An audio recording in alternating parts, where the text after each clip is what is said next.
We have a co-host named Slim. He's sitting cooking, Slim. What's cooking? What's up, brother? What up? We just rehired him for this episode. He signed on a 6-episode contract. We're hoping it works out. It's like an NBA 10-day. Yeah. The reason being is that mic that's right in front of you, he farted in that mic. I thought it smelled funny, but Did you did you see the clip? I've been having a lot of like gas recently, so I thought it was just me, honestly.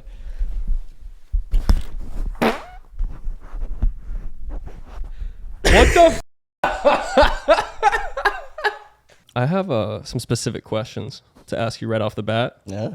By the way, it's great to see you, brother. It's amazing to be back. Yeah. It's been an adventure since the last time I was on this podcast, and like, man, life is so different now, Yeah. and like in a very positive way. But yeah, Right. It's like catching up live on the show with an old friend. It is. Interesting. It is. It's not usually, but with you and I believe it is. Yeah. You know, you have a good energy about it. Thank you, brother. I'm trying to like wage war against all other podcast shows Word? to where it's only one left or two left. I'd say like me and Joe. Is that bad, or do you think that's like a good thought process? I support optimism. You know, Optimism? I'm a big free thinker guy. You know, Sure. I think you should go big. You know, Or go home? yeah. So I kind of want to break the ice. You ready? Oh, boy. So my first two questions are, what causes core collapse supernova to explode, and what is the physical basis behind the Tolley-Fisher relationship regarding supernova IA? So see, I was homeschooled, and Sorry, this is and you're pushing levels very similarly to my mom right now, and you know, Gotcha. this demeanor of the podcast just changed a lot. heard. Sorry. Yeah. So what's the I have no fucking clue. no clue? Okay. Yeah. Okay. Yeah. So being homeschooled, brother, what's the specific relationship with you in school? It was very good. Don't was get good. me wrong. I was smart, and I did excellent in school. I never made below a B, but I didn't like it. It just wasn't for me. And like I see the importance of doing school, but I also think there's such an issue with the modern education system that there's absolutely no reason that 90% of these people that are going to school have to go to school. And I felt like I wasn't an exception. And like my sister's an engineer, and like my other sister, she got a biochem degree. You know, sure, you know, there's people that need that for their careers, but for what I do and who I am, absolutely, I think it's so useless. Right. I find it interesting seeing Charlie Kirk go around to all the universities right now, and what's his whole shtick? College is a scam. Yeah, yeah. And he's right, but also wrong. It's not as simple as that, but spending the type of money you spend to learn what you learn, like I could have became a nurse in 3 weeks. Mm-hmm. If you put me in the field and you had somebody really good at telling me everything about anatomy and physiology, but instead people have to pay $28,000 to go to FSU and get lit. You say 3 weeks? Yeah, I could be a nurse in 3 weeks. Yeah. For sure. Without any EMT background at all. You think 3 weeks? Fresh. 3 weeks. 3 weeks. That's crazy. Yeah. I think that's crazy. Really? You think you could do a double backflip off the top rope In 3 into months. a frog splash? No, I said a backflip in 3 months. Yeah, but at least like if he does it wrong, he just lands in like a body of water. If you do it wrong, You kill somebody. Someone fucking died. That's my anomaly in my brain. Is like, you think 3 weeks you could save someone's life. There's an assumption there that I would kill somebody rather than saving somebody. But I think every day in the hospital is randomized. Are we talking about what ifs, or are we talking about the best nurse alive? This is the question. word. All right, how quickly could you get your black belt in jiu-jitsu if you could do it all over again? Ooh. Without knowing the chess moves that it takes to get there, but having the swag behind it, knowing that in a different life you were already a black belt. How quick could you pick it up, brother? I would say not any less than like 10 years. It's so complex. And it's just, it's not about skill, man. Like you say swag in an essence, but like there's so much to being a black belt, and you have to be a leader. You have to know how to take care of each other. You have to know how to be kind. You have character references. You have to, you know, be able to treat others with respect. And then you have to be able to teach. Just because you know what you're doing doesn't mean that you necessarily know how to teach. So a lot of the greatest guys in jiu-jitsu are amazing athletes, and they have no idea how to teach. And, you know, there's a balance that you have to do with everything, and you have to, you know, it's a lot more than just skill. So I would say like it takes like 10 years to really learn that. So And that's minimum. Average is going to be about 15. So there's a lot of philanthropy and community behind having a black belt. There is. Correct. There is. And like a lot of people deserve to be black belts and sometimes they don't. And there's like, it's up to your instructor essentially that decides. And everybody has a different grading system or a purpose for why they're a black belt. So some people are what you would call hobbyists. So when we have a gym and we look at the students, there's usually two ways I typically promote people. One is based off of a competition spectrum, how much you're competing, how much you're training, how well you're training, how often, and then kind of like how you're improving, how fast you're improving, and all these different things like your characters, how you're helping new students come in. And then there's the hobbyists. You have, you know, a 40-year-old man with 2 kids that just wants an outlet or an escape from his wife. And he comes into class and he just trains, never wants to compete, just enjoys learning. And so I'm going to promote him way faster because his goal is not going to be the same. And I also can't hold him to the same standard as some kid trying to be a world champion. So you always have 2 different styles. So sometimes you'll get a black belt as a hobbyist. And those people are usually really, really loved by people. But if you put a competition black belt against a hobbyist black belt, he would get shredded. Right. And so, and then also, you know, like nowadays with the modern conundrum of like jiu-jitsu and the way it's evolved, and it's really, really modernized this past couple of years. Like it's been amazing how much jiu-jitsu has grown and starting to actually, you can make money and do decent things in the sport. But with the modern day thing, the problem now is all these like old timers that, you know, they were the only peoples around 20, 30 years ago in jiu-jitsu, want jiu-jitsu to stay the same because that's how it's always been. And then you have these people that are changing the systems, the concepts, the notions, the algorithms behind, you know, fighting. It's not just fighting anymore. There's science going into it. And it's not just, hey, this is because this is the way it's always been. They're starting to take, you know, physics and science and being like, hey, this is how you really control somebody, or this is how you break this down even more. And now there's just a conflict of like this new age and this old age.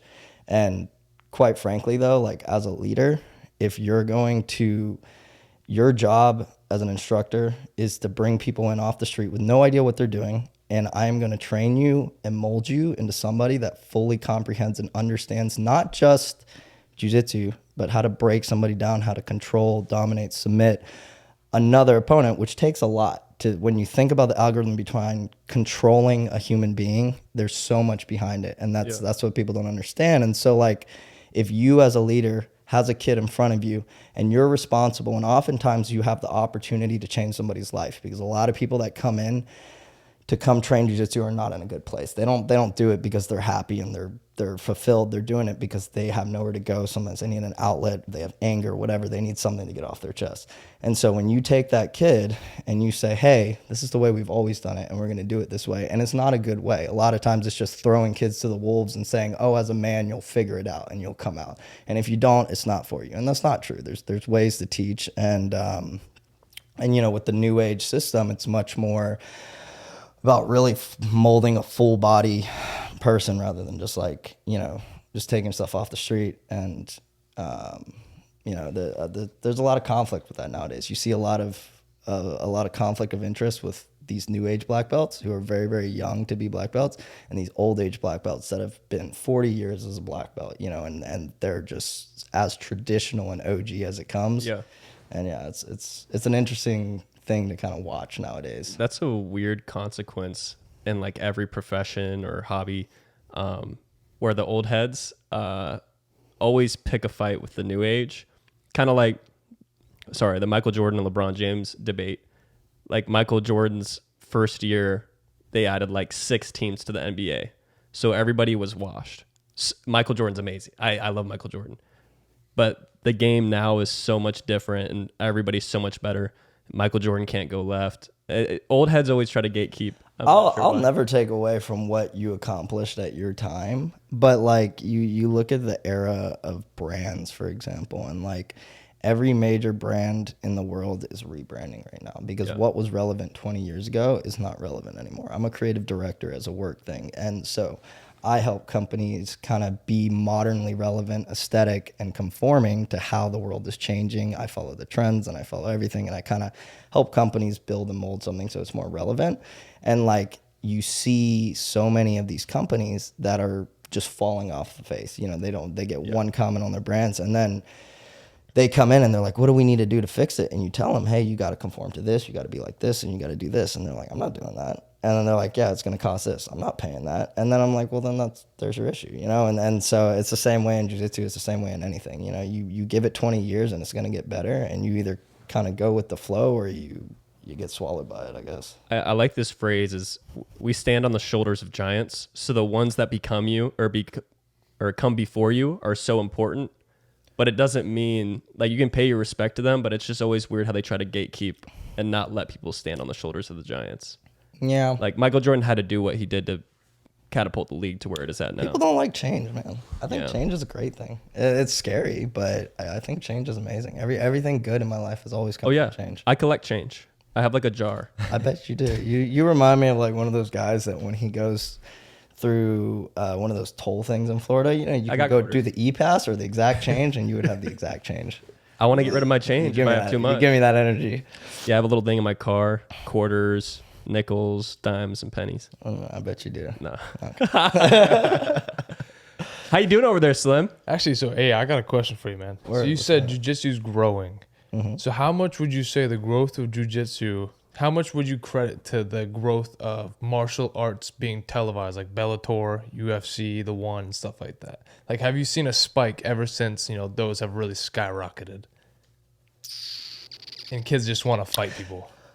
Kind of, definitely. You know, like there's every kid in his life is always dreams of like, oh, I could be an MMA guy. I could be Conor McGregor. Yeah. You know, and they, you know, every kid has that moment where they dreamed of what it'd be like to walk out in an octagon, what they'd do. And like, I think because so many people romanticize that nowadays, it's definitely popular. But the thing is, the UFC's been around. Martial arts has been around. Mm-hmm. You know, you got martial arts that have been going on since who knows how long in history books. But the difference is the people within the sport. And you know, Conor McGregor, I would say, was one of the main staple points of characters, where it's not about the fight, it's about the character that brings so much interest to the sport. And jiu-jitsu just didn't have that. I mean, we didn't have very interesting people, and I was one of the first people to ever really be like a quote-unquote influencer in jiu-jitsu.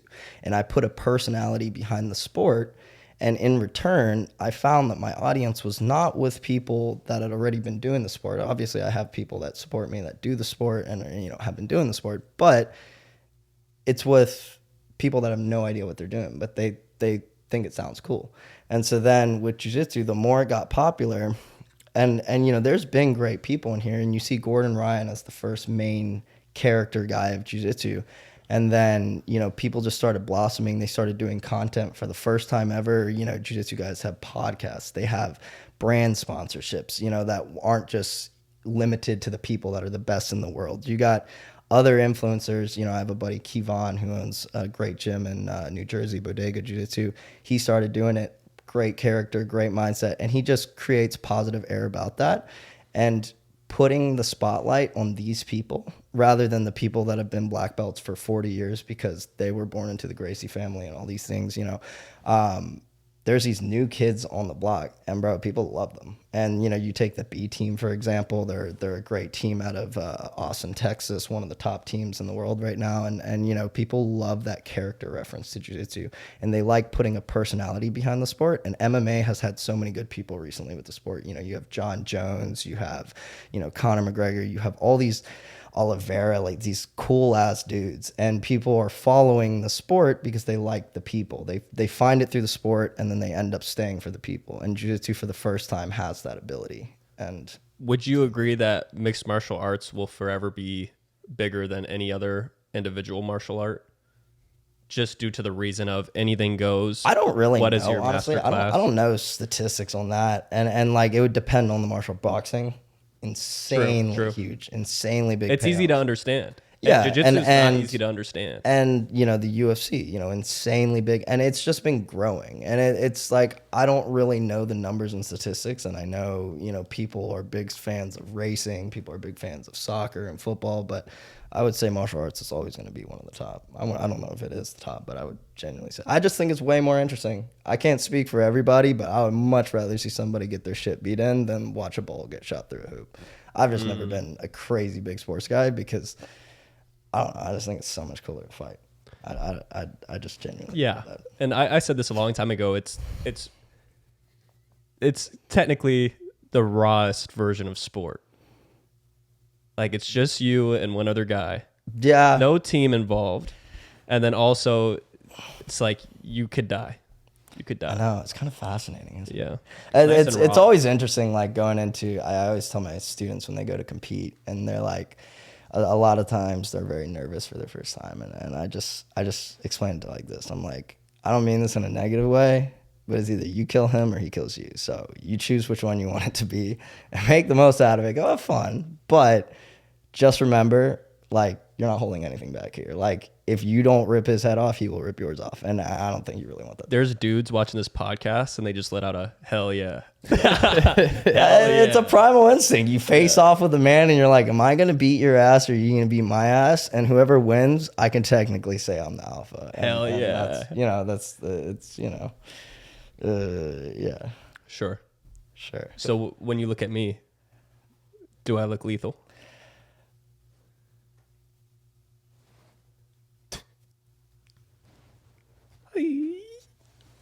How do I word this? Sure. I mean, no, you don't really give me lethality vibes. But what if I do this? Hold on. Oh boy. Bro, I see red. I see red. Well, you could just, you're putting me in such an uncomfortable position. Hey, because you don't even have to say anything. Don't even say it. No, you got good energy about you. Appreciate and like there's a line of like, if you're willing to do violence on somebody, it alters your personality a little bit, especially if you're comfortable doing it, and you just don't look like you'd be comfortable hurting somebody. Not in a bad way, that's but the nicest way to say that I'm not beating you up or anybody up. Yeah. Okay, thank you. We'll filter it like that, you know. No, yeah, I'm definitely not a fighter. I'm a lover. I like loving on people. Yeah, I try to find the combination of both. Yeah, do you live with that imbalance since you have this air about you with the black belt? Do you have are you violent a lot? Or No, I don't ever fight. Sweet. So there's a really good book. It's called Silence, and I think the author is Earl Cargay or something, and it's about this guy who goes to, I think, Antarctica or something, and goes to like the deepest point, and basically he doesn't hear a single sound, no birds, animals, nothing, because nothing lives out there for like 20, 30 days. And he goes over the importance of finding silence within yourself. And it didn't really make sense to me, like what that meant. And then I realized that, you know, I come across a lot of guys and they have great personalities. And something that guys struggle with, though, is really finding peace within themselves. Yeah. And I've been really, you know, interested in where life takes me to how I discover the answer to that question. What does it mean to have peace within yourself? And the thing is that, you know, no matter how squared away somebody is, if you can push his buttons with words, then there's not peace within yourself. Yeah. If you can see somebody flirting with your girlfriend and get pissed enough to beat his face in just because he said a word to her at a bar, you don't have peace within yourself. There's a level of insecurity and people don't like to talk about that, and it's okay to have that, but you have to be aware of it. And I've just never been somebody that enjoys hurting people. Like I love what I do, but I would never intentionally go out and fight somebody. I've been in 2 street fights in my life, and don't get me wrong, it doesn't mean I don't know how to do it. It don't mean I'm scared of doing it, but it's just, I have no need to prove anything. And I've said this in a past podcast, but like, you know, I'm kind of an interesting kid in sense of what I've been researching. I've become kind of like a hippie, you know. I really just like to be chill. You know, I love the laid back life, and you know, maybe that's because I smoke too much weed, but it's just a matter of like, dude, I'm so at peace within myself, and there wasn't always a time in that, but it's just, you know, you go through so much, and I hear so often in my friends and other people that have snapped in situations where something has just, and they regret everything, and they're like, it's because of what I've been through. And 1,000%, it's always because of what you've been through or what you had lack of, you know, whether that be good parenting, counseling, you know, good friends, whatever, to hold yourself accountable. But when you become okay with what's happened to you, you find peace. And a lot of people are never okay with it. So then they just harbor it in their back pocket. And every time they snap, it's going to be, oh, it's because of what I've been through. And in contrast, it should always be, it's because of what I've been through to why I never want to be like this. Yeah. And you go one way or the other in that. And people oftentimes always fall to the first one because it's a lot easier to blame it than take accountability. And, you know, that's just the thing with guys nowadays. It's just hard to take accountability. Being in a relationship really forced me to understand that, because I don't feel like I do things wrong that often, but you'd be surprised how many situations where you just have to take accountability. And it's not even that there's anything wrong with taking accountability. I don't want to. Yeah. I don't want to admit I'm wrong, and I don't want to do these things. But when you love somebody enough that you're willing to see that, then you start to do it for yourself. And when you really, really learn to find peace within yourself, you learn to love a lot of things in life, and it will change your whole perspective. But it's so much easier said than done. There's a certain break of like ego when it comes to getting in a serious relationship, because somebody gets to see every part of you, not just the part that you show the world, and even close friends. So like, that's why you lose a lot of ego. That's why they say 6 months is usually your golden time, because it's not that 6 months really warrants anything. It's just that it takes about 6 months that no matter what you try to hide or be falsified about or create a reputation about will come true or be brought to the light within that amount of time. Yeah. And then it's the decision of whether I want to continue down this road or change for the person. And most people just aren't willing to change, and then they blame it on, oh, the relationship didn't work out. No, you're just not willing to face responsibility to who you are. And sometimes people bring that out of us, and that's okay.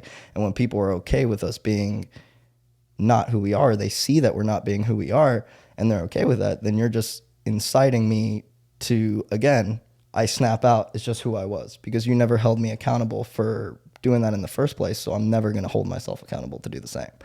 And that's, I don't know. That's what I've been really trying to figure out recently in life. My Instagram bio, it says finding peace in the violence. And that's what I always try to I try to figure out. And it's not peace in like, there's always guys that are going to be angry and project things. But, you know, you take these corny high school movies that we would watch, and, you know, you can tell a mile away what's going to happen, the character development, all these things. And you realize that it's not corny. It's just, it really always comes down to that. And, you know, people are always like, how do I do what you do? And like a question I find a lot of times and like guys my age and like the circle of friends I roll with who are creators who have decent reputations that a lot of people our age look up to us as well. And they're like, how do I get girls? How do I do what you do? And like what they always say is like, just be true to yourself, and like other people will come. And that's always been true. I've realized that when I first got into social media, I conformed a lot to what I figured social media would want me to be. And I realized everyone around me does that. Everybody does that in social media too. And the more you do social media, you make a choice. You want to continue down this road and forever create a reputation off of what social media was based off. And then you see those people die off and they have nothing, because at the end of the day, slowly their personality comes out and nobody really cares for that, because that's not who you got famous for. Yeah. And so you can be transparent about that and show the world that this is who I'm trying to be. And sometimes being yourself isn't the right thing. There are terrible people out there, and you shouldn't fucking be yourself, and you need to change. But so you can't necessarily preach that. You hear him? Shit, dude, listen to this part right here. It's not a concept. Don't be yourself, bro. I appreciate you speaking out on this, man. Yeah, I don't know. It's like people just say that all the time. Oh, just be you, man. And people will come. And it is true. You need to be original. You need to be authentic. But it's not what it's about. It's being you.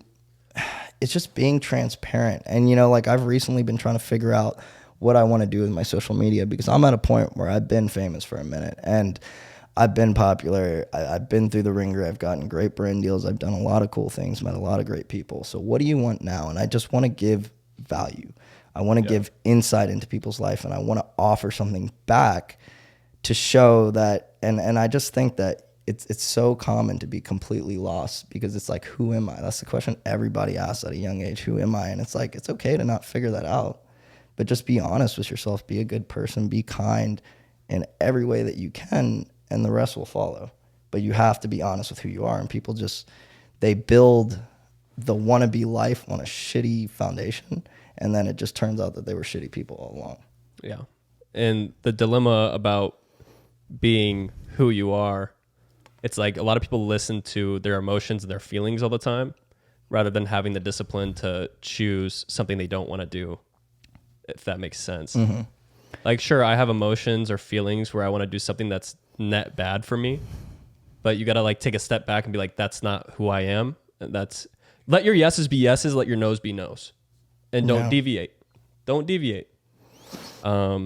Cheating, hard drugs, fighting at a bar, are the answers no or yeses? Okay, they're no's. Live by that. Have the discipline to live by that. Like, a huge thing is also like learning how to be alone. There's a lot of people that you look around, and how many times have you seen them truly do things by themselves? It always has to be associated. I have friends that no matter where you go, it's where the shotty's at. You know, they cannot go anywhere without affiliating something with a woman. They struggle for power. Essentially, yes. I don't exactly know what their intentions are, whether they're trying to get their rocks off or just be around somebody that's more naturally going to make them feel good about themselves. And then there's some people that will never go to a bar without a group of their friends. And I'm not saying go be a loner or a nerd and go out by yourself, but I don't know. I struggled to be alone, and I feel like that was a hard thing. And then you got these emo-ass dudes that are also like, no, I only be alone. I'm like, no, it's just because you can't get along with other people because you're not willing to grow.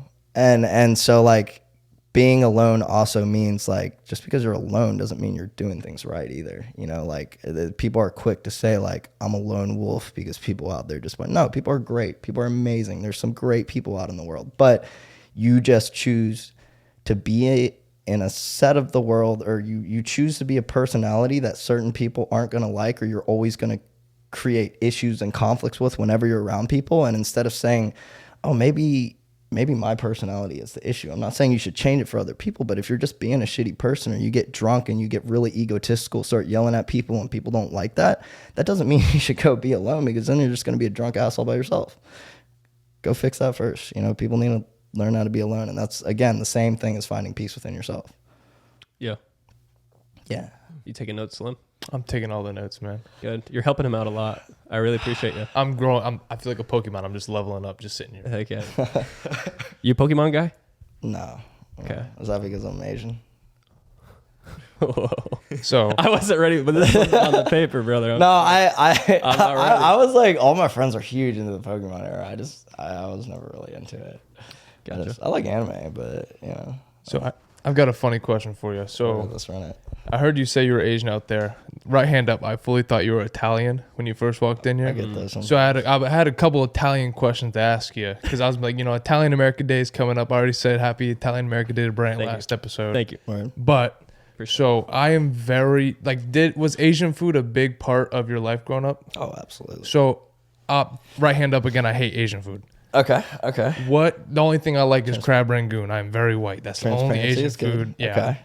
What food would you say I should try to get myself into Asian food? Because obviously I've tried only Americanized, high sodium Asian food. What's something you would say, okay, will change your perspective on it? Well, so the Crazy reason segue, why people have a hard time with Asian food is the texture. Yeah. And, like, I've never known that to be a thing where, like, oh, I won't eat a food because of the texture. It could be great, but, like, I don't like the texture of raw fish. I don't like the texture of this vegetable or some shit like that. And so people have a really hard time with Asian food because of that. If you like crab rangoon, that typically means that Chinese food is the most popular food with Americans, just because it's I don't know, it translates the best, but like I'm It's Japanese. fried. It's American as possible. Yeah, essentially. And I'm Japanese, so our dishes get really complex. So genuinely, I don't think you would like it. Fuck, you know, like it's At just least like you're being honest. no, like I have friends that love Chinese food but hate Japanese food, and that's just the thing. And people don't always find the difference in it, but we got some weird shit, man. You know, like I've eaten bullfrog sashimi where the bullfrog's still alive and you're eating the meat out of it and it's moving on the plate. You know, I've been to a restaurant in Japan where like it's like a little river on the outside, but it's indoor, and they give you a fishing pole and you catch the fish right there. And then they're like, do you want it fried, sashimi, or whatever? And they bring it to you and it's so fresh, the fish is still moving. I've had horse meat sashimi. You know, it's like, it's weird shit sometimes. And it's so Peter would hate you, dude. I know. Can't. I love meat though. Like I don't care. Hey, Yeah. I Yo. said it. sorry, I don't know. You don't got to sexualize everything, Brant. I'm just trying to talk about. Do I? Yeah, young men in our 20s, we do. That's where I have a weird relationship because of my religious background. But What is your religious background? I would say I'm Christian. I have a love-hate relationship with Christianity. Sure. I grew up in a very, very strict Christian household. Like, I was not allowed to even talk to a female up until the age that I was 18, and my parents would go through my phone, make sure I didn't have like a single girl, never hang out with them, nothing, you know, and go to church. I know the Bible inside out, and it made me hate religion. It really did. Yeah. And, you know, I was so controlled and so monitored. I never drank. I didn't smoke, nothing, 18 up to that point. You know, I wasn't allowed to hang out with friends that were considered worldly, very, very strict religion. And to me, I thought that was a normality. And when I moved to Florida, I was 18 years old and I had complete freedom. I moved away and, man, I went off the rails. Yeah. Almost died, and it almost killed me. If you think discovering what life is in Daytona Beach, Florida is a good idea, it's not. And I went down such a dark and like terrible path, and I came out of it. You know, I'm at a point now where I'm in a very good place in life, and I hit rock bottom to the point where I'm not scared to go down again because I'm like, dude, it's whatever, you'll figure it out. But there's a quote I always love. I saw it before like a concert, and it says, "You'll be okay. Just enjoy the ride." And you know that's always the case. And but religion at this point in my life, again, like I said, I'm a little bit of a hippie, and I didn't find that out sober though. You know, and I didn't figure out those philosophies and things from searching the Bible and doing all the characteristics that I did when I was younger. Bro, I was doing missionary work in Japan. You know, I was part of a program that we were teaching the power of prayer. And I do believe in the power of prayer, but there's a difference when you're saying that, like, if you come to me and you say you have a broken arm and I'm supposed to pray over you and heal you right then and there. And I'm going to put you on the spot. And after I pray, say you have no religious experience and I come up to you asking, is there anything that's hurt on you? This is how we would do it. And you'd be like, oh, well, I have a broken arm. I have this. And normally they're very, very hesitant. And especially in Japan, because Christianity is not welcome there. It's Buddhism. And especially when you don't have any type of like Japanese are so traditional. And so you'll be like, yeah, you know, kind of, and you have to keep pushing them. Like, no. Let me just pray for you real quick. I'll be out of your hair. And then I have to like, you have to be okay with me touching you essentially. And then I pray over your arm and then I'll be like, do you feel better? And so when you're put in that situation, like I'm telling you, I was deep in Christianity. And then if you say no, I'd be like, can I please pray for you again? Mm-hmm. And bro, I was in a group that some of these people would sit there and they would hold these people for like 20 minutes. It was basically a hostage situation. And they would just pray over and over and over. And I'm not taking away from the power of prayer, but you can't put people in that situation. And that was like one of those things that was a turning point for me that I'm like, dude, I can't do this. Like you're asking me. I first learned how to do this because I was put in another conference in Oklahoma City. We went to the fucking Kroger's in Oklahoma City, started praying for a bunch of rednecks. And it's just not a good dynamic. And it made me hate Christianity. And then you almost die and you kind of are like, okay, well, maybe there is a God, you know, and, Right. and you go through a lot. And so now I'm still figuring out what that means to me, but I am in a modernized, conformed version where it's going to be by my own standards. And that's what I mean. Like life changes a lot. Every year it changes, you know, companies have to rebrand, people have to reform, cultures change. You know, what's normal now would give, you know, the Victorian child era thing, you know, where they're like, what are things that would put a Victorian child in a coma? And it's like literally everything, you know, like electrical outlets, you know, for one, you know, and like, it's like A Sprite cranberry. yeah, exactly. You know, like a tab of acid. Let's talk about that, you know, and so with that being said, when Christians push, and I'm not trying to beef with Christianity. I'll never take away from anything anybody wants to believe in if you feel it helps you. But it's not about necessarily always what you're doing for religion. Sometimes it's what religion does for you. And whether you don't even believe in it, a lot of people that were in similar boats to me, you know, I met this tattoo artist who's, you know, in New York City, who's a very forward thinking, you know, loves the New York City life, you know, for example. And he's like, I still go to church. I still pray.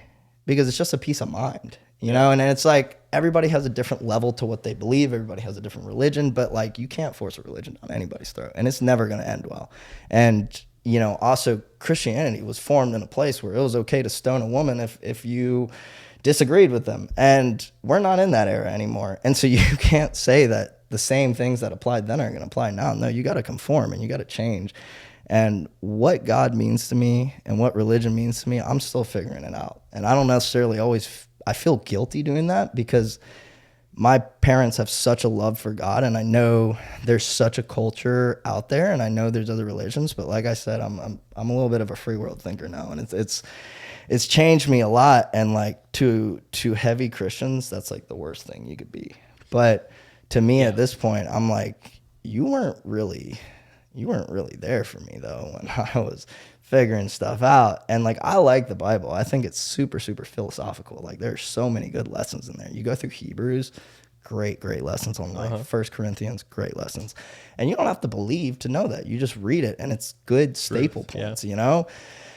But, you know, it just depends on the level of how much commitment is there. So the celibate thing, like I respect it. Appreciate it. But for me, it's a little Heck yeah. too. I forgot where we started this conversation on. That was That was a yapping right there. Though I don't allow the work of man to deviate what Jesus spoke. Right. So I think I put no trust in any human, not Right. even my future wife. I don't put full, complete trust in her.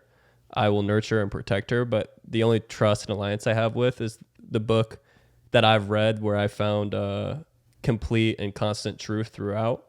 And then even like the stoning of women and Christians chastising their children from birth to believe in this way.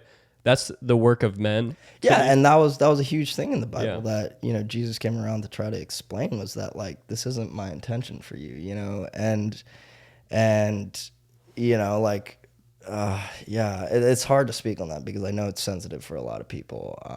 And you know, you got issues like Palestine and Israel right now that people are very, very heavily influenced, and religion plays a huge part in it. And it's really hard to know when to let it affect you and when not to. But I think in reality that the whole concept there, and when you say the word is true, it's like, it comes down to the philosophy of life too. And I think Christianity nails it in the head. Be a good person, be kind, and be honest. You know, you can be a good person and be kind, but you can lie to people in your life. You know, just be true, and you'll find yourself. And so, yeah, I agree. I think the words of Jesus, the words of God, I think the Bible is a great place to source the originality to who man was supposed to be. And it's a great philosophy to live by. So, I mean, if you die and it all turns to black and you don't have any memory, it's like, at least I lived a life plentiful and healthy for those around me. Right. And it's just like, it's exactly what you said, is that it's men. It's the work of man that will ruin Christianity for others. Like the true version. And it's like, it's so true. Like, man, you'll ruin it for people by forcing it down people's throat, you know? And it's like, and you're going to pick something to worship. You're in this lifetime, you're going to find a handful of things to worship. Jesus is a pretty good guy, pretty righteous. And it's also a great thing to worship. People want an outlet to turn to. Have you ever hit rock bottom and you're like, you sit 100%. In your room with tears in your eyes and you're like, what do I do now? Oh yeah, and then 2 hours ago. And then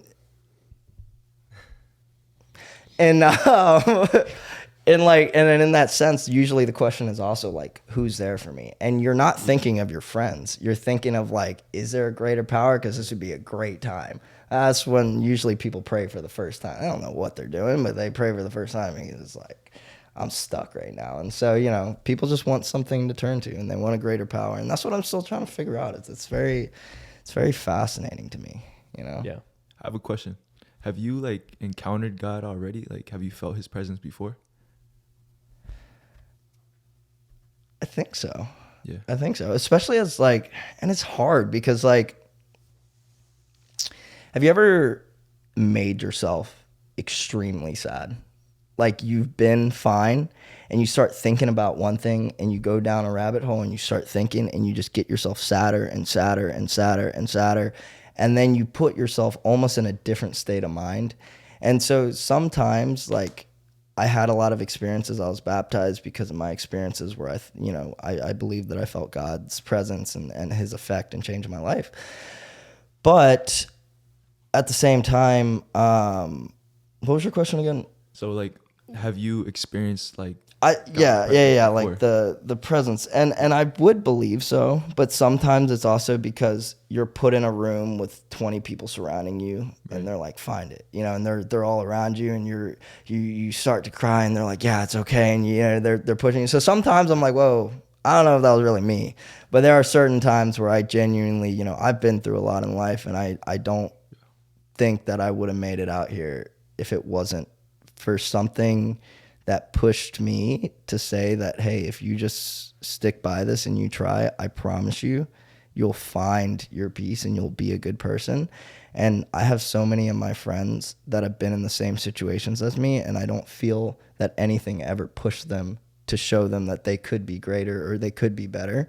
And I don't know if that means they don't want to listen either, but like I do feel like something like that. And I would like to believe that was God that pushed me to, you know, want to be better. And you know, but there's also parts of Christianity I hate, you know, and that's like the man-made aspect where it's like, you know, you got to hate other religions because it's not God. You got to hate people because they want to love who they want to love. And I will never agree with that. You just got to be kind. You got to love everybody. It's the opposite of the... I love the word love. Guys have like a toxic masculinity viewpoint of the word love, but it's a great thing. Love is a beautiful thing. I love my friends. I tell them all the time. And, you know, like, you don't say I love you to your bro friends. You say love you or I appreciate you, dog, you know? But no, I fucking love you, dude. You're a great kid. And I see so much potential in you. And like you, I like coming on this podcast because you give good energy and you bring those things out of people. And you can tell, I don't know if this is because I've done a lot of shrooms in my life, but you can tell when people, and I don't ever recommend doing a psychedelic. I don't know if I can even speak about this, but like it will change. I recommend everybody do it once in their life because it will change their whole perspective of things. And I remember this kid telling me in my jiu-jitsu gym, I had never done it before. And he's like, you'll be able to read auras off people. You'll be able to read energy. I was like, you hippie.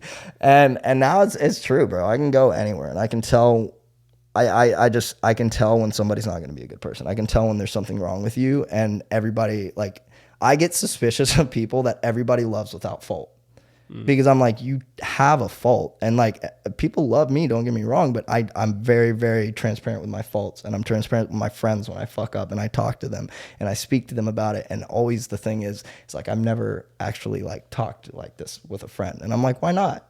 Because it's such an important thing, and you give good energy. I like, and you sound like a hippie. It sounds stupid, but like, there's auras about people, and you can tell when somebody's not a good person. And like, you can tell when somebody's really trying. You can tell when somebody's still figuring it out. You can tell when somebody's lost, and that's based off the energy. And I feel that you can reciprocate that, and you can help people build that. So when somebody is helping me build that energy or the person within me to find peace, then I give love back because that's a great thing. And I really appreciate you doing that for me. And, you know, you were the first podcast that I ever did that was, you know, I thought it was a big deal, and I thought it was really cool that I get to I'm important enough to speak about it. And it's not necessarily that I was important enough. I don't really think I am, and I never will, but you made me feel like that. And those things are things that are very, very important to give out in the world to other people. Yeah. Yeah. I think dogs are good at Dogs are great reading at that. auras. Yeah. Yeah. Yeah. You can always tell, you know? Well, I would say even cats more so, but some cats are just weird. Cats are. But like good I don't cats like can read cats. auras. You don't like cats? I have a love-hate relationship with cats. Some of Is them it because are you're great. Japanese? No. That's You know, that's the. I'm not gonna. Is that too far? I'm not Am I gonna allowed to go create that far? Asian Come on, hate. Right Can I now. not go that far? Or is that You, too far? Have you never seen the hashtag, dude? Stop Asian hate, man. Hey, I'll put that in the title. well, no. It's just usually whenever I talk about pets, that's the follow-up question. Just because of my cultural significance, but then it's not even my culture that does that. But So it's then not even Japan. It's more- I can't put that out there because I don't Right want to there. create Asian beef right now. We're trying to unite the Nieces right now. You know, Wagyu. That Wagyu. Oh yeah, Bro, that y'all got beef is so Wagyu. good. Congrats. dude, it's crazy because like Wagyu is like, I don't know, like $50-$60 a little ounce in the US. And you walk in any grocery store in Japan and you can get like a whole slab of that shit for like $5-$6, and it's just everywhere. It's the best. It's best meat. You can eat the meat raw in Japan because of how fresh it is and stuff. I love Japanese people. I bet you do. I love them more than everybody else. This is a crazy back pedal, dude. I feel like I said that I need to back up a little bit and reassure. That's the first disclaimer. What should I we say? put on the Okay, I'll say video. it right now. All right, heard. Yeah. Oh, you love Okay. Japanese. Media team wasn't happy about that one. Oh man, I haven't even pulled out a question yet. That's All right, that's word. pretty Let's crazy. So run here- some questions. Here, I got a good one. So you talked a little bit about the shroom trip. I'll make it short because I don't know how comfortable you are talking about it. Oh, I love But talking about this shit. last time I took any type of psychedelics, I took shrooms, and it was many years ago. I haven't tripped since, but I've told Brant about this when it happened. Is I came face to face with God. Oh, I believe. Like it was an immense experience. I've never told the whole story because I can't explain the whole story just because of how overwhelming it was. But since then, like I've been trying to become, try to find my path in the religious culture and trying to find where I belong in it. But did you ever in doing psychedelics have a similar kind of experience where you came face to face with the greater being or like, holy shit? Yeah, the term I think that they use is like an ego death. And it's one of my favorite analogies because that's what it means to find peace within yourself. And I remember it was around like 8 to 9 grams in a smoothie. And it was not a good idea. That's double heroic dose, brother. Well, I think a heroic is like 6 or 7. And so it was a lot. Close. And first mistake is you never put it in a smoothie because already your stomach can't handle much. And I put like fruit and shit. And so it's so much sugar blended together. And I was chugging that shit, dude. And I remember just having a conversation. I was sitting outside on the balcony, you're on a little come up, and like I see this guy walking by, and I'm just sitting here talking, just projectile vomit, dude. No control, no warning. Never had some shit like that happen to me in my life.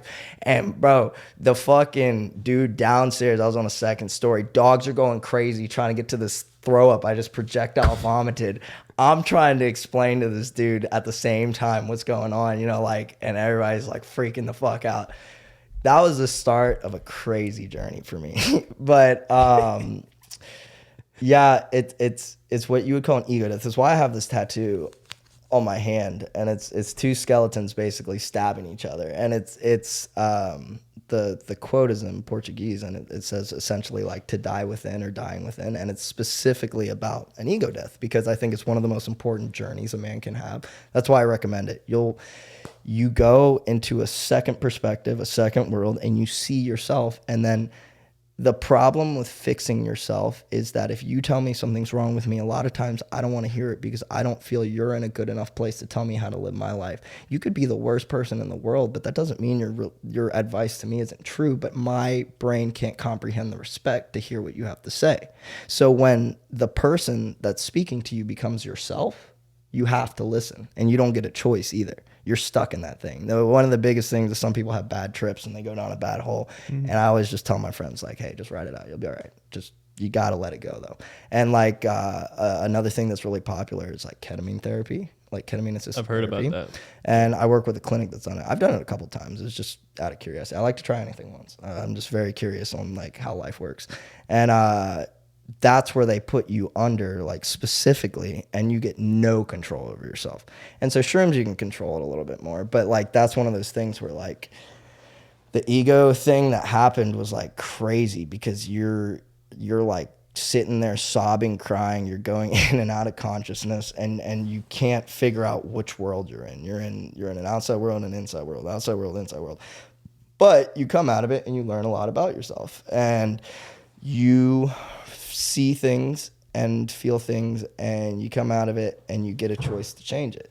And so I like to do one every now and then to keep myself in touch with what I feel I need to work on, because you grow so fast that even if I went through so much in the past year, and I've grown so much, and I think I'm in a great place because of it, but I can't be comfortable now because I'm going to continue to grow. So if I sit here, then I continue to limit who I'm going to be in the future. So you have to constantly move with yourself, you know, and like, I don't want to speak too much about that because it was kind of like a scary experience, but it's an important experience, because that I can't say this because I'm not an expert at this, but the scarier it is, the more the urgency usually is to do with what you have to change.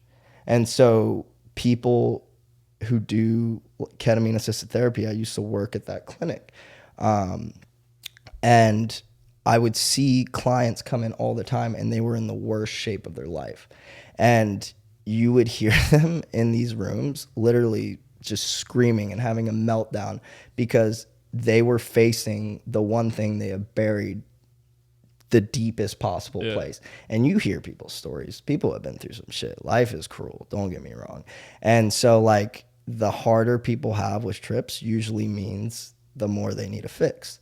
And when I do shrooms nowadays, I'm not saying I don't get that same effect, but it's never the same as that one time. That one time was so brutal to me, and it just killed me. And I had nothing in me to fight it either. I just let it all go. And it's a great feeling. You come out of it, and you just, the next morning, they call it like the afterglow, and you wake up and you feel like a new man. And it's like, ooh. And then you get a choice. Do I want to actually listen to myself, or do I want to continue down the, you know? Well, people with chronic like PTSD and things like that, they've been prescribing psilocybin. So sure, for them. Again, that ketamine assisted therapy is a big thing. It's called CAT, and it's interesting. I see a lot of people do it nowadays with like heavy trauma. You've been teaching women how to do self-defense. I do, yeah. It's how often are you teaching those classes? I teach every day. Sweet. Well, we have like a wrestling class and whatnot, but because of my leadership position in the gym, I'm in there every day. We have a great women's team. We have a great team in general.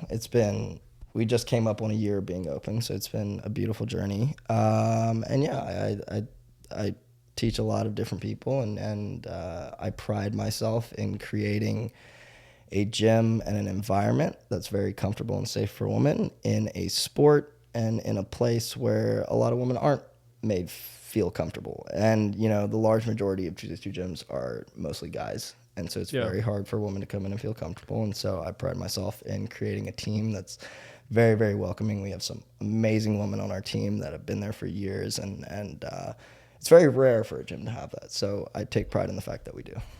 I hope no girl has had to use what you've taught, but have any of the women had to use? A few have. It's hard because I always, you know, I used to go around the United States and teach to like female dominant groups like sororities and restaurants and bartenders that, you know, have situations frequently where they're in those things.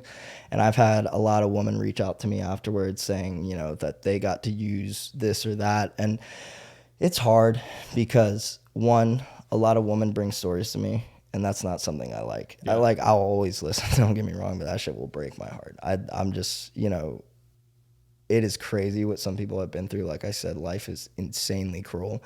And what I teach is an hour and a half. That hour and a half has the potential to help you, but it doesn't have the capability to always save you. Right. And I end my class, I cannot stress this enough every time, where I'm like, I really recommend you continue to train. or you do what I taught you over and over and over till it's drilled in your brain. Because like I say in self-defense, you get typically on average, you have 30 seconds. That's what's the make or break to decide whether you're going to have a terrible memory or get out of that decently okay. And so I teach very, very solely focused around that 30 seconds because I look at statistics, I take police reports, I do all this research into what happens most frequently.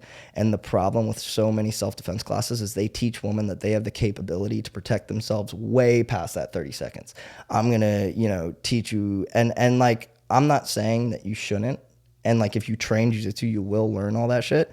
But if you have 1 hour to teach somebody something that can save their life, you don't teach them stuff that they can't learn in an hour. Like, I will never recommend teaching striking as a first time thing to a woman learning self-defense for the first time and she only gets 1 hour, has no experience. Because if you're 5 foot tall, and I've said this in the past, and I teach you how to throw a punch versus I teach you how to break grips, okay? When you're facing off with your 6 foot assailant that's trying to abduct you in an alley, it's not going to help you to know how to throw a right hook because it's not going to do anything. When you have that mindset that you're going to do something to hurt somebody, you're not going to be deterred by that. And so then it becomes really important to like how you can teach people to handle that 30 seconds and just be confident in themselves. And that's why I think jiu-jitsu is so powerful, because it's one of the only sports where regardless of your size, you have so much capability. And you do have to cater a little bit to teaching women. Like, you can't expect to roll with a woman and go 100% in a jiu-jitsu gym. One, you're not learning anything. I'm not teaching you anything about beating the shit out of you. You have to understand why things are happening and what you're capable to do about them. That's the concept for jiu-jitsu. That's the concept for self-defense. And so with women, you do have to cater things. And a lot of, ego trigger happy guys like to be like, well, then it's not real. Well, you can either choose to learn this in an alley or you can choose to learn this in a class. And it may be filtered down and it may be dumbed down, but that's what has to happen. There's no sexist shit going on here. It's just, it's the metrics to how we're created. And, you have to, you get somebody off the street, you have the capability to change their life. So what are you going to do with that time? And it's very important that you teach them the right things.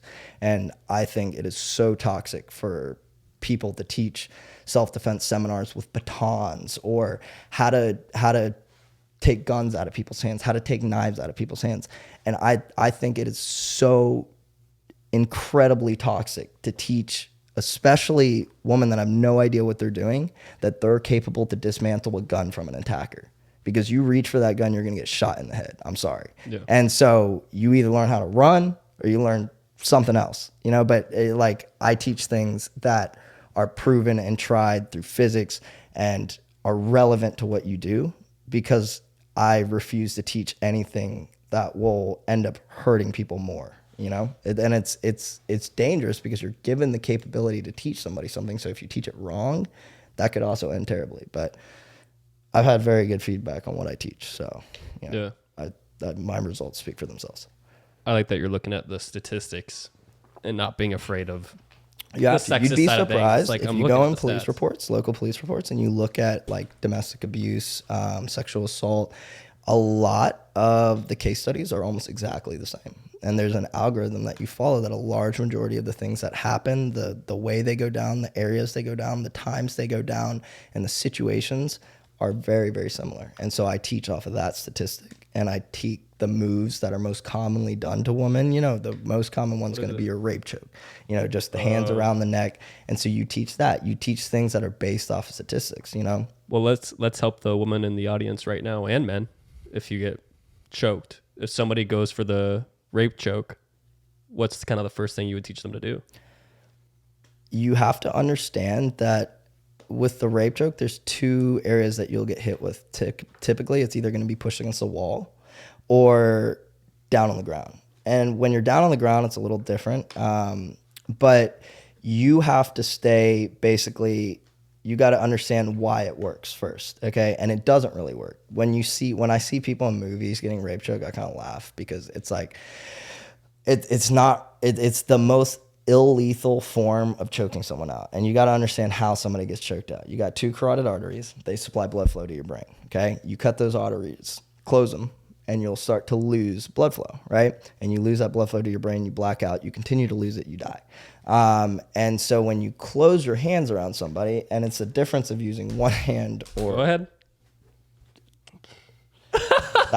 I don't want to do them like that. But when you use like one, you'd notice that this side will close really well, but this side won't have any pressure. So a lot of times it's one of these and they start freaking out because there's something on their neck. But you got to think about it. You're not really getting your blood flow closed off on this side. And it's very rare that somebody's hands will also be wide enough to be able to constrict. You'll find that your carotids are right here. So you'll find that your hands stop a little bit prior to that. So there's not really pressure on that carotid artery. And this becomes very, very like scientific. But if you deflect one side to the other, okay? And like I always teach this in my self-defense classes, but you got to first understand that there's not a crazy amount of stuff being done right now other than it being uncomfortable. People panic because they're uncomfortable and they've never been in that situation. And you have to remain calm. The first thing is remaining calm. And then I have to put forward driving pressure in order to choke and constrict. And it's still not a great choke because my hands, there's nothing to control, right? The most popular version of choking someone out in jiu-jitsu is like this, because I put your neck in here and I control and I close. So see how my forearms and my bicep would close their carotids? With this, there's no way to really constrict that. So it's just pressure and a lot of, like shaking, and it's scary for people. But basically, if you just control the hand, I call it doing mittens, and you close somebody's fingers like this, you can reach in there and you can close, and then you just turn. And if the hands are straight in and you deflect the elbow, the pressure immediately stops. And you can hit either side and just go back and forth. And it's easier said than done. I'd have to do an actual demonstration. But that's just an example of what it can be done. All right. 6-day contract, brother. That's all right. 6 episodes. So are you familiar with Detroit Urban Survival Training? Oh, my God. When you were talking about you're not a fan of people like disarming people with guns and knives, the first thing I thought about was that overweight black guy just looking goofy, throwing his, associates on the floor, pretend like he knows how to disarm a gun and knife. That's kind of the living definition of it. It's kind of funny because he's parody bro though, right? He's like, to an extent. I don't think he's parody. I think he's really funny, honestly. I've seen him get famous and work with certain people, and I'm like, oh, that's hilarious. But like, I think like he kind of believes it. I don't know, but like, that's a definition of like what not to do. But I really don't know if it's like serious or not, because in the beginning it was super, super serious. But then when other people started like collabing with him and shit, and he would teach the same things, it just changed the perspective. But like that's stuff that I would never really recommend. Like I remember it was either Sean Strickland or Jorge Masvidal went into his dojo. It was Sean, and he started doing stuff, and all of a sudden Sean just pushed him into like one of his cabinets and broke like all of his cabinetry in his place. I was like, dude, you're Strickland he's a OG in terms of like exposing people and whatnot. Like you saw him box that one kid, Sneeko. Yeah. He got hit pretty hard. I'm surprised he stood up. And he just kind of toys with them and then like pow, pow, pow, pow. And then that was a big flex though. I'm gonna be honest. I'm surprised he didn't drop. I know. I give him respect for it. Yeah. And it's also like it's so easy to say what you're capable of. It's really hard to like go forward and do it. So I give anybody respect that's willing to do that. Yeah. I had a lot of haters in my comments, and I used to just drop the address to my gym, and I didn't ever have a single person show up. And then we're talking thousands of comments. I showed up. Last time I saw you. Last time I saw you, we fought. What'd you think of that? I had bruises all over my arms. I bet you did. How sore were you the next day? I had this weird feeling in like my ankles, and then my biceps had like 3 big bruises. Yeah. I think you were like controlling my arms a lot. Yeah. You bastard. It's interesting. I give you respect for coming out there. You drove all the way Thanks, down brother. to do a class. See, I'm the only one that showed up. You were. And I always respect that. Yeah. 2 5-minute rounds. It felt like 20 minutes. It Yeah. really did. I got you a couple times, remember? No. But no, it's hard, man. But I had side control for like 1.3 seconds. You did. But I think you allowed that because right after you flipped me. Yeah. And rolled me on my back. Yeah. But no, I give you respect for Just that. say I had side control. Just say I had it. You got side control. Yeah. All right. You know, you got Thank you for stroking my teed ego. up with a dude. I give you respect for Appreciate that. it, brother. But no, yeah, fighter conditioning is just so different than just raw conditioning, and it's just a whole different world. Yeah.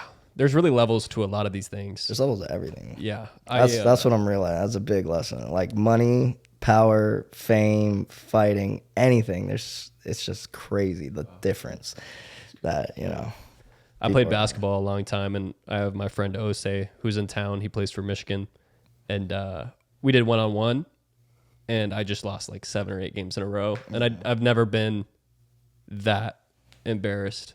It was really hard. And there's somebody that'll do the same thing to him, you know. And it's like, and the people that you look up to as like the greatest, and then they just get humiliated by somebody. And you're like, damn, there's perspective. Like there's a lot to this. I want to react. So you commented on a post of mine right after we had our first show, and you said the sage effect. And I've realized that the sage effect is real. It exists, and it's palpable. Okay. So I did this video, and it was like I don't make content like this, but it was a get ready with me, and it was right after I had you on the show, and I was looking all good and stuff. I want to react to some of the sage effect videos I've seen. Oh, Jesus Christ. Screenplay. Whoa. Mr. Ray. Producer Ray in the house, by the way, everybody. What's up? What's up? What's up? How you doing? So Disclaimer, I've been making a conscious effort to create more wholesome, informative content, but every now and then I hit low points in my life and I drop a quick view, quick access. So if you're going to reference those videos, so we're actually I probably wasn't in a good place. We're cutting out your disclaimer. Okay. And we're going straight to the videos. So go. All right, let's run it. Will you go to the one where he's changing the tire? Jeez. That third one, yeah. This is informative. I'm showing you how to change a tire without like any context. Appreciate that. Thank you. Okay. Shirts off. So hot. That's a good move. A little bit of oil in the face. I'm going to be honest, brother. I'm messing with it. You look good. Wait, hold on. Yeah, run it. Hold on. Let me hear it.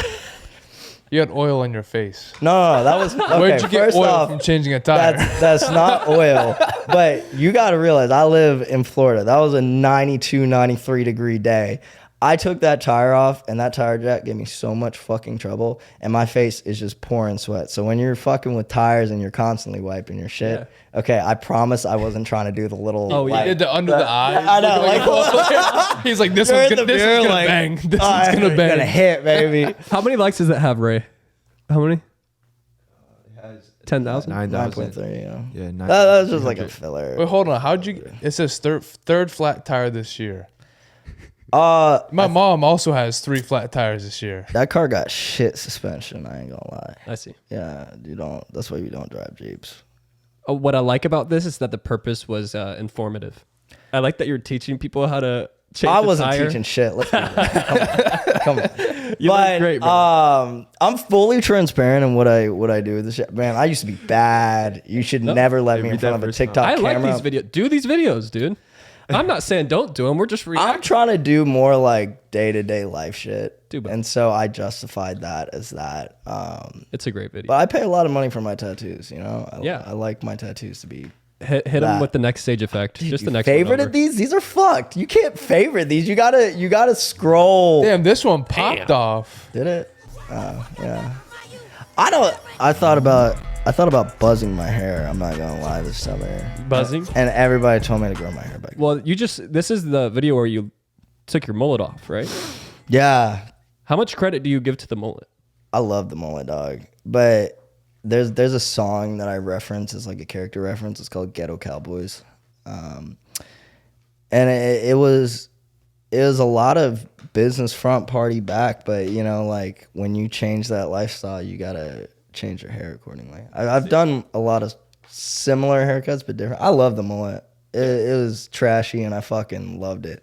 And it was a good look. I had some flow going down to like my shoulders and shit. There were some times in my life where it looked fire, but it people don't take you seriously when you have a mullet.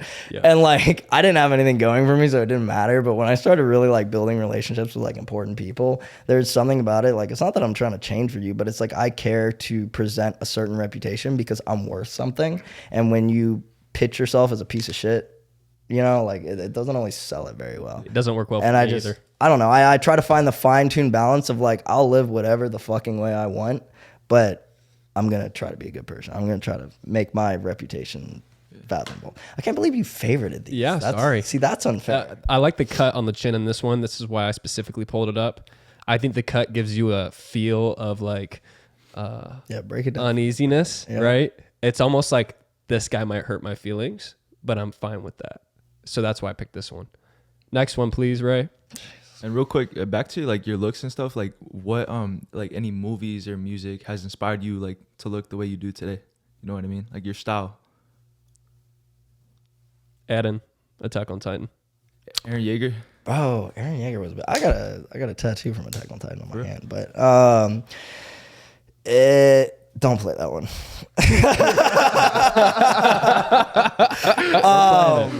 Let's just keep going.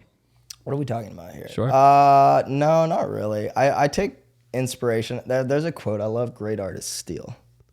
And people get mad about theft in the world, but I'm like, you put all that shit out there and you expect me not to copy that flow? I'll never copy somebody's flow. Like, I'll never base my, like, you see people out there that are like 100% based off of one person and you're like, oh dude, this dude's trying to be like him. Yeah. But I pick and choose. I think there are some creative, amazing people in the world and they give off such good insight to brand building, to, you know, whatever style, to hairs, the lifestyle, you know, and I pick and choose and I create a pretty cool shit with a unique personality, and I think it makes a great combination. Yeah. Cool. All right. Ray, go ahead and play the next video. Disclaimer. We're cutting. We're cutting this one. We're cutting it out. Okay. I am in a relationship now. This was from when I was not. So Of course. We're not glorifying this. Okay. I'll throw in a disclaimer. This one won't be cut. Yeah. These are old videos. Yeah, these are. Can we? Sage God, has I provide good value and insight, and you make me feel like a TikToker. Sage has posted a lot of videos in his lifetime, and we're nitpicking. I will say I don't really do TikTok much anymore. It reminds me too much of these videos, so I like Instagram because it's a little more professional now, and I feel like it gives off a better representation. The digital footprint is crazy on my TikTok though. Yeah, I got to work on that. Next video, please. All right, I will see you guys next week. This is crazy because like, Stop, my heart rate just rose. Okay. See, it's so hard to explain this to people.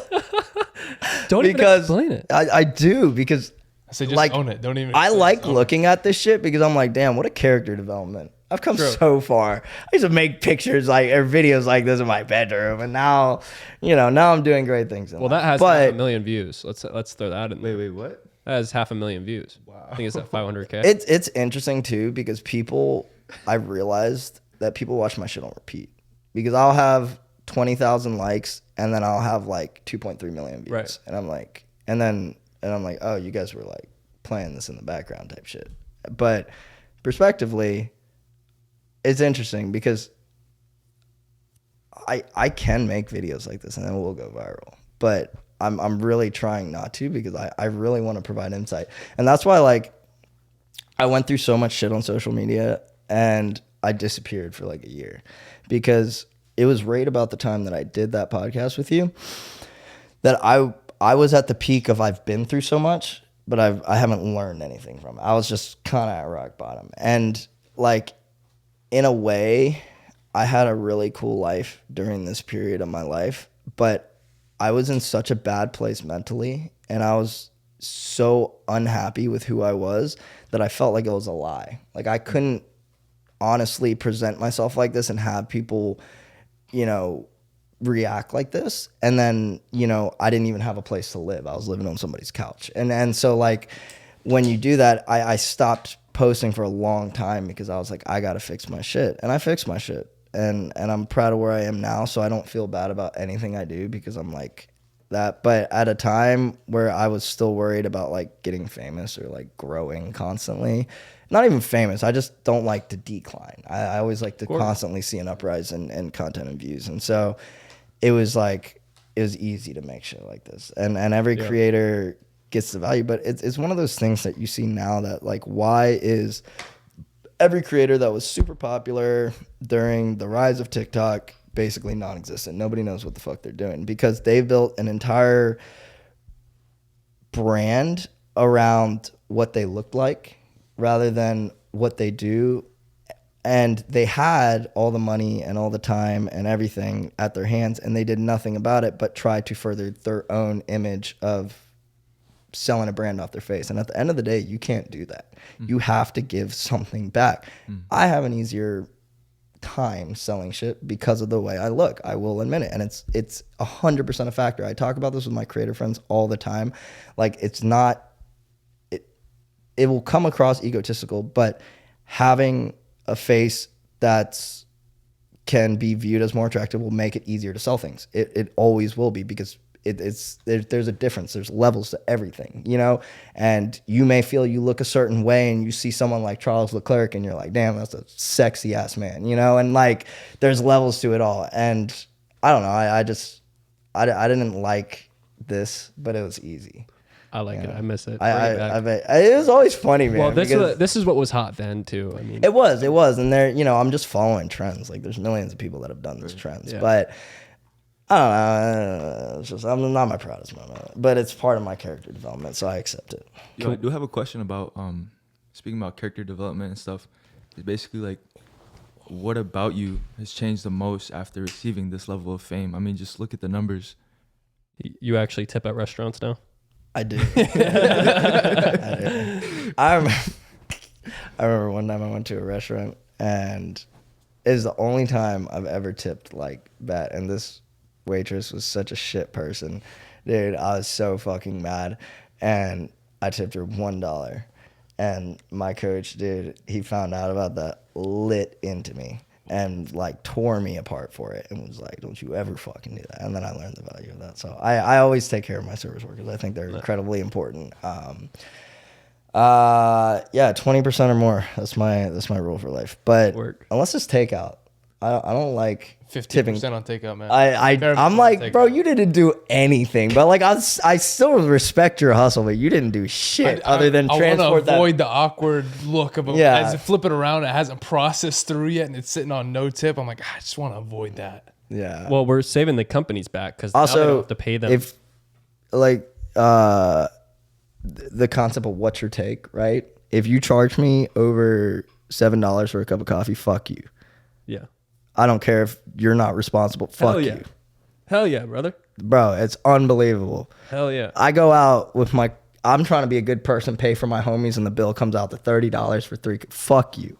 Hell yeah. I get so mad about Come on. But I always tip $1 at coffee. I always give you $1 on top of my coffee. Well, they got rid of the percentage, especially when I get it's the Gen Z kids that have no money in their pocket that be tipping, not these millionaires, bro. Yeah. Homeless people ask me for money, and you know, I saw a TikTok where it's like, when a homeless dude asks you for money, and low key you're in a worse spot than him, and it's like, yeah, like, hold on, we're in a fucked up generation. But in terms of what changes from this, one is your reality of life.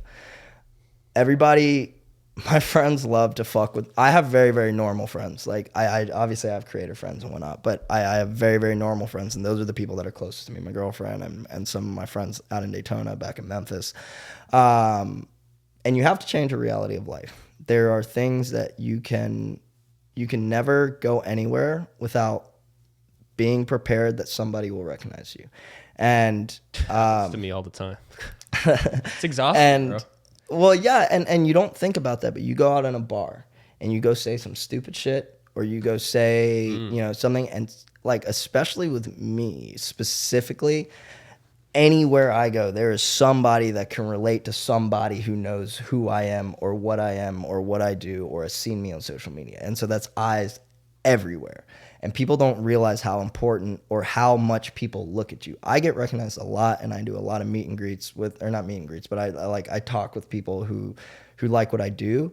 But it's like, there are so many people that used to reach out to me and they were like, oh, I saw you, but I didn't say anything. And you have to realize there's eyes on you everywhere. And so you have to make sure that, again, who you are is going to match who you represent when you're out with your friends. And the other thing is treating everybody the same.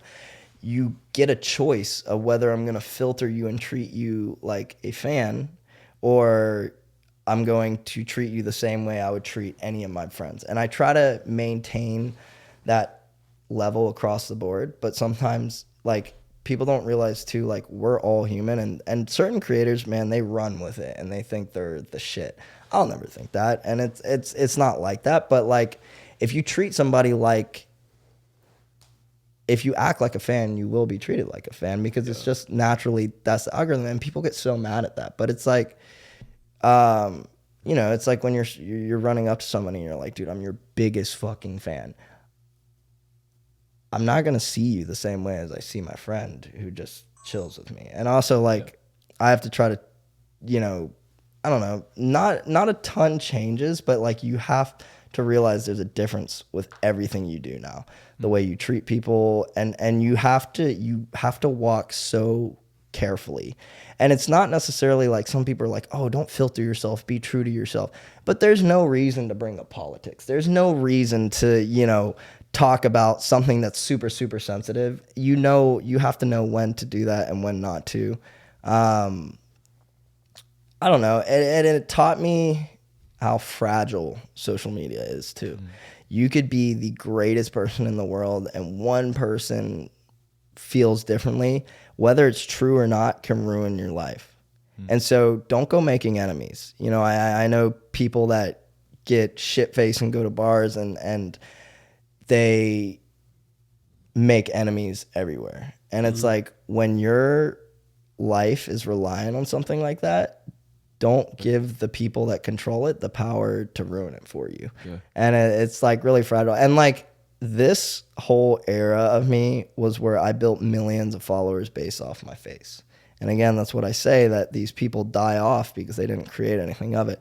When I disappeared, I went and I fixed my whole life. I made real money. I got my own place. I formed my own company. I went to school for digital marketing. I got a job with a company, Squid Us. It's the people I'm wearing now. And, you know, I worked my way up to a creative director in the program. And now, you know, I design clothes and I do all these things. So I have a life. If I lost my social media tomorrow, it wouldn't matter, because I built a life off of, you know, the things I could do and give value and insight. I teach people how to fight. I educate people all over the world about what jiu-jitsu is. I teach women that they're capable to do self-defense, all these things.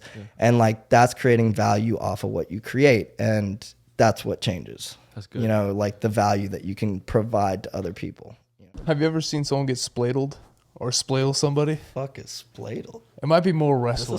It's like, you know, when you have a soup bowl? It's a wrestling move, but I didn't know if it translated at all to jiu-jitsu at all. It's a crazy ass. I can't even explain it in my own words. Can you look up a look at spladling real quick.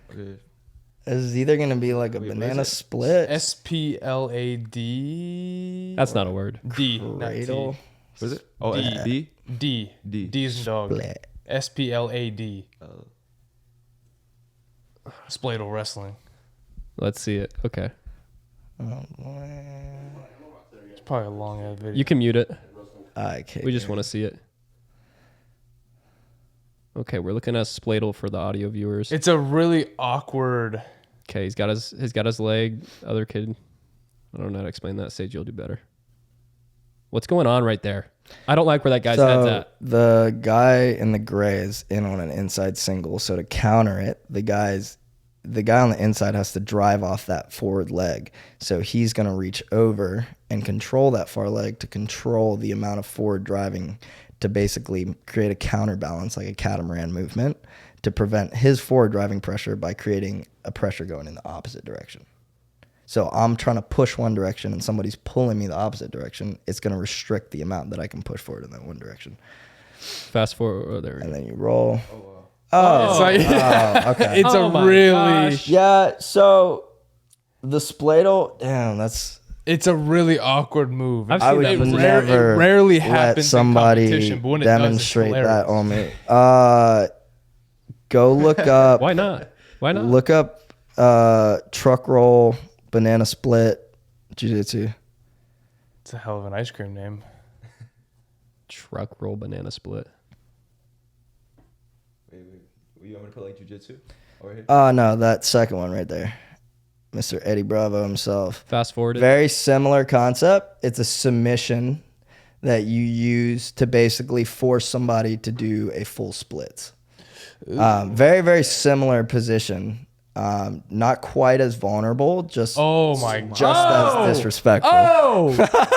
Oh, could you have done that to me when we were doing? I literally taught this in Holy class like fuck. a couple weeks ago, and you basically stretch and split their tendons in their legs. Dude, if that's the first thing you did when we rolled, I would have just I would be like, that's disgusting, bro. So sub-branch of spladling. So yeah, there's a lot of spladle action in jiu-jitsu. I ain't gonna lie, Come bro. on. Jiu-jitsu is so fucking homosexual. I was about to say, It's so hard to defend yourself. Like, hey, this is what has to go down in order to like be good at jiu-jitsu. Like, you just have to get used to it. And like, I'm not gonna lie, it looks gay. I will 100% accept that. And like, Do you ever feel the outline? Where you're that like, is a crazy I mean, question. I just saw that guy's head right next to his cheek. Have you ever felt the outline on your Not cheek? really. There's you fellas just that like you that just shit, man. don't like okay, like when you first start it, you're super self-conscious of it, especially like women too, because Try to avoid it. they like and I don't blame them, you know, it's weird. And like just side control is going chest to chest, and you'll see people literally like bow their back to avoid like touching chests with another dude, and I'm like, I'm sorry, you're gonna have to get down and dirty. I honestly don't mind. And like at this point in life, I just embrace it because it's like Well, I mean, come on. How immature are you to like Very. do a martial art and then be like, that's too gay? bro, That's so immature. you don't understand the audience that you get when you train jiu-jitsu. Chest- You have a bunch of dudes like this, but that are completely comfortable with the extremely homo things that they do. Sure. And that's when it gets deadly, you know. And you can fuck with people. I'm not gonna lie, I fuck with people all the time. You know, I'll put you in a position like this, you know, and then I'll just start fucking with you. Yeah, you had And my what are you head gonna do? pretty damn close, and you looked at the camera and smiled. Yeah. I almost didn't put it in the video we did together. Yeah. because it was embarrassing. But I was like, that's too good. Yeah, I mean, yeah, but it gets really homo in jiu-jitsu rooms. Any type of martial art, like MMA or jiu-jitsu training room. I knew I hated It's- jiu-jitsu. Bro, I knew it. I feel like you would like it. I feel like that's up your alley, but you know, It is. and like it's just weird shit, man. You know, you're just fucking around rolling with a Sure. dude, and you know he wants to be funny. He starts humping you while you're like completely Oh, vulnerable. And really? It's like, dude, come on, dog. And it's the homie. You can't even. What are you gonna do? That's You just time with the fellas. Yes, and you're like, dude, come on, dog, You like really? that? And you're You like, like how? Why are you doing this right now? And you know, it's just the way it is. You can't break my grip right now. I can do anything Yeah. I want. But no, if you like, there's a podcast I saw the other day that I thought was so fucking funny. They put like 4 jiu-jitsu people in a room, and they had a laptop, and they put a blanket over it, and they're like, we're gonna play a game. You're gonna tell me whether this is gay sex or jiu-jitsu. And the first one's like somebody talking about a technique, so they're like, yeah, it's jiu-jitsu. And then the next one, you know, they're doing a little bit, but then they say, so yeah, it's jiu-jitsu. And bro, by the third and fourth one, I genuinely could not tell. And it's just 2 dudes grunting. I you have know? that problem. And I was like, oh fuck. And like you just got to take that out at this point. You have to be completely comfortable with what you do. I'm so past that point that I'm like, whatever. Don't even think about it. I break arms, but it requires me to get like butt to butt with a dude to do it. And like fuck it. Exactly. But I'm still gonna submit it. So and then like you're learning how to dominate another man. Like you ever think Yeah. about that? That's a weird concept. And if you want to break down jiu-jitsu, it gets so weird, but you know, it's the people that do it are completely comfortable with it, and the people that don't do it think it's so weird. And I don't know, like fuck it. Sure. I've only done it. I've like tried jujitsu once with a friend of mine. I was like thrown on the floor, and I was humbled quickly. You know, that's something I definitely took from it, is like getting humbled. Yeah. It's a humbling thing, and Yeah. people I always tell people it's either for you or it's not, because Right. a lot of people just can't handle, one, getting beat like that, or Yeah. 2, the amount of patience that it's going to take to get good. The first 6 months are just hell for jiu-jitsu because it's so confusing. You learn so many different things. And so it's not for everybody. I fully admit that. And, you know, some people I like jiu-jitsu the best, but some people are going to be way better in MMA. Some people are going to be way better in boxing or Muay Thai, and 100% go do that. I'm not somebody that's going to say jiu-jitsu or die. You know, I love it. I love what it's done in my life. I think it's the most scientifically based and accurate martial art there is out there. But you know, and it gives a chance to anyone. Like anyone can cook, anyone can fight. I got beat up as a kid, so you know, I have LCL, ACL injuries constantly. So I could run from you technically. Hypothetically, yeah. Wait, no, you're fast. Wait. I did did post 2 miles at a 5-minute 30 pace, or 5-minute 40 pace. That's My fastest pace. That's my fastest mile, and you ran 2 miles straight at my fastest mile. I was in like a military program, and they made us run so much that I had a lot. But now I can't run without like massive knee problems because of how shot up my knees are from jiu-jitsu. I've had a fracture in this finger and this finger for like months, and it's just so much. I can't put pressure on the corner of my hand at all, and there's just nothing I can do about it. It won't heal, and there's just bones floating around in the finger, and there's nothing I can do about it. I just keep going, and that comes from like the gi in jiu-jitsu. When we wear the kimono, when you grab it and it gets ripped out, it just makes little hairline fractures over time, and it just completely like disintegrates your fingers eventually. And I have injuries like that constantly. I also have these weird, I don't even know if this is relevant, but I have these weird lumps like everywhere. And I've they seen them. basically, I've seen your lumps. I think it's weird, lumps, but like I thought it was like cancer or something. It might be, honestly, but the same way you get cauliflower ear from like repeated blows to the ear, and it creates like blood clots. And then you have hardened ears. That's why you see like MMA guys and Gracies, like it's just impact. And same thing with my body, like it's basically creating little like blood clots is what I've been told. And I get beat up so much that I have these bumps fucking everywhere, and it's so weird. So I had this guy come up to me in the gym, this like 6'5" black dude, swole, and we trained at the same time each day. We never talked to each other, and he came up to me, and he's like, "You a fighter, ain't you?" And he said it like that. I'm not being ready. He's like, "You a fighter, ain't you?" I wasn't gonna say. And I was like, "No, I don't fight. I don't fight. Why do you think that?" And he's like, "Oh, okay, never mind." And then he just walked away. Ears, bro. Maybe do you have fucked up ears? I do. They're different on each side, and they fold over. You know why? So people are scared. You know of why that is? Why? Headphones? Maybe. Close. At least as far as I know, because I have a similar thing with my ears. And basically, when you were a kid, you come out the womb with your ears folded, and as a parent, you're supposed to massage out their ears so that they mold correctly. Yeah. And so people that have like folds and shit are oftentimes their parents never massage their ears out. So like this one is folded in a little bit. It's not as outright as this one, and that's because my mom was made aware. Yeah, now it's feeling. Yeah, but folded, bro. Yeah, exactly. And I had no idea, and then my mom explained to her that like a nurse came up to her and was like, "Oh, you should have done that with his ears because it basically folds it out." Wow. At least it looks cool. At least, yeah. Like if somebody sees my ears, they'd be like, your aerodynamics is probably bro, up it's to par. crazy. Like if you face your back to the wind, you'd get great airflow. Sage. This isn't airing anymore. You guys lost. Listen, this isn't airing. Rights are for Great episode. It's done. This isn't being posted anywhere. Golly, like and subscribe, please. Sage, I could talk to you for hours. I know. We're at 1 hour. I feel like that was very sporadic. I had a general plan to what I wanted to talk about, but that was a lot. You know, yeah, I think it's good. I just try to. You got something you want to say? No, go ahead. No. I try to genuinely just say what's on my mind because I think so many people our age are just really, really confused.